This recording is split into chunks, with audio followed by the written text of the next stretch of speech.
Just a mile or so farther down the Glen Highway is the residence of Les and Dottie Fetrow. Les arrived in Alaska in 1945 as a civilian employee of the Army. He had initially arrived here during World War II with the Navy and was stationed on Annette Island. He decided he wanted to make Alaska his home, and, as was so typical of many of the men who ventured to Alaska in the early days, he returned home to Post Falls, Idaho, to marry Dorothy Fish and bring her to Alaska. They are, no doubt, one of the few couples who can claim to have been married twice on the same day. After much confusion as to whether the minister who performed the wedding in Washington was within his legal jurisdiction, they scooted back across the border into Idaho and did it again. Thus, Les and Dottie Fetrow started off their life together, doubly committed to one another. Although they married in December 1945 and Les returned via Army transport, it was not until February of 1946 that Dottie arrived by steamship and landed in the port of Whittier. Les worked in the supply office on Fort Richardson. The couple was able to live on base quarters provided for civilian couples employed by the Army. One of the first challenges they faced there was just how to make a double bed out of a single Army cot. Where there's a will, there's a way, and therefore it wasn't long before they were forced to look for housing elsewhere.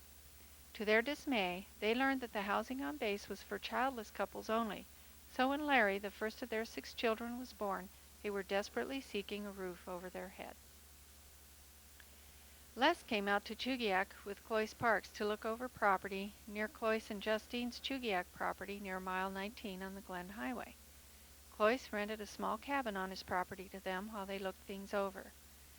They finally settled on a 5-acre BLM parcel that had previously been staked by another individual but had never been filed on. Since the man who made the claim had not been seen for some time, they figured it was safe to stake and file on the property. As fate would have it, no sooner had they done so than the original claimant turned up. Upon taking their dispute to BLM, they were told that the first claimant to erect a habitable dwelling on the property would be the legal owner. Just down the road a piece, Jim McDowell, who operated Moosehorn, had a vacant Quonset hut. Since time was of the essence, Jim and Les dismantled the Quonset hut into 12-foot sections and trundled it down the road, put it back together, and laid wooden slabs for a floor. They covered both open ends with canvas, hauled in their furniture, which consisted of box springs and a mattress, apple boxes and Blazo fuel crates, and declared it home. When the previous claimant showed up the next day and saw, to his amazement, a fully erected building being defended by a double-barrel shotgun, he headed back to town to try again elsewhere. Thus, in the spring of 1947, Chugiak gained another family to add to its populace. Larry spent his first summer cradled in an apple box crib in that Quonset hut while his folks worked on constructing a pre-cut home to replace it. Les and Dottie were the 6th family to move into the tiny community.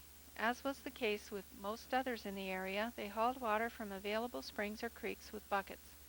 Electricity would not be available for some years yet, and it was the fortunate few who could scrounge up generators and keep them running. Indoor plumbing was a true luxury, and outhouses dotted the land. There were no telephones, few cars, and a public school in the area was still just a dream. In spite of this rustic way of life, Les and Dottie settled in, became active members of the original community club, helping with projects to better the community, and stayed to raise the rest of their family. Sandy, Carla, Mary, Johnny, and Ada followed Larry in quick succession. Most of the children remain in the area today. Dottie became a member of the Chugiak Homemakers Club and spent many years helping voters in local elections. Les was an active member of the Cooties, an affiliate of VFW, and both have been active members of the United Methodist Church since its early days. In fact, eldest daughter Sandy works as a secretary there today. Les was active with the local Boy Scouts for many years and even earned the Eagle and the Order of the Arrow Merit Awards.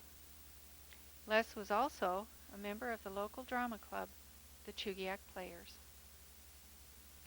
In later years, Les and Dottie, along with various family members, joined a square dancing group. This afforded entertainment and exercise at the same time.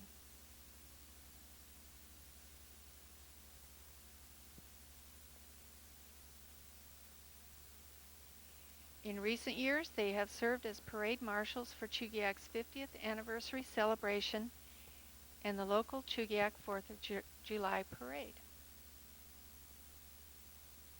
Les has often put in appearance as a clown throughout the years.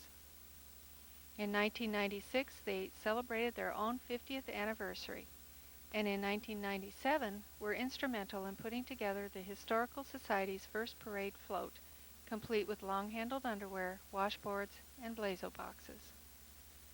Although life in the last frontier had its challenges, Les and Dottie, like most pioneers, took things in stride and made the best of whatever came their way. A salute to their pioneer spirit in seeking a better way of life here in our growing community.